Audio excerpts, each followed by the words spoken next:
Welcome to episode 2, where I created my largest bottle cap mosaic for famed philanthropist and entrepreneur Barry Skolnick. If you haven't yet, make sure you go back to episode 1 so you can see how this all started. Now that I'm in my groove with this 3-dimensional canvas, things are really starting to come together. And as I do with all my pieces, I like to include little Easter eggs, like my client's initials, for example. This piece is all about the dichotomy between life and death, so when I found this skeleton riding a bike, I thought it was the perfect cap to include. And since the original design is full of plants and animals, I thought it would be fun to include as much wildlife as I could find. And here's about 3 hours in 4 seconds. I knew the eye sockets would be tricky as they have the most variation in depth. So here's what it looks like to form fit one single bottle cap for placement. And only about 10,000 more caps to go.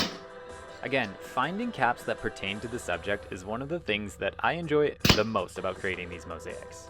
Now that I've filled up the eyes and nose with tons of symbolic caps, it's time to spruce it up a bit with my first set of flowers. Since the skull is a nod to Dia de los Muertos, I found it fitting to include marigolds over the eyes, a symbol celebrating life and the fleeting beauty each blossom holds. I like how the bright pink and orange colors add to the vibrancy of life, which contradicts the colorless skull. Now that I have the majority of the skull portion complete, I felt that it was a good time to stand it up and see how it presents. I thought this would be a good time to reassemble the entire piece and do a test run of how the installation will take place when it gets to the iconic showroom. We got all of these little, what would you call those? Oh, they have a name.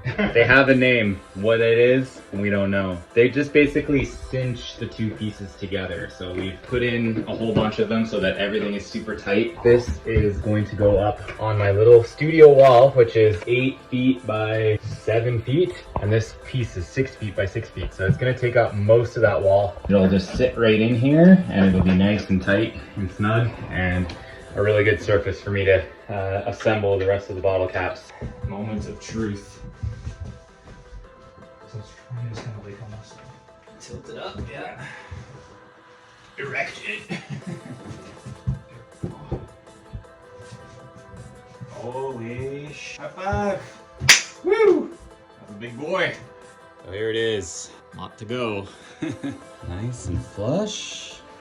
Oh yeah. And then yeah, look how got a nice like 3D relief and depth in here. Beautiful. Thanks, Chris. That's it for this episode, but make sure you like and subscribe so you can see how I almost had to completely start over due to something totally unexpected. You're not going to want to miss episode 3.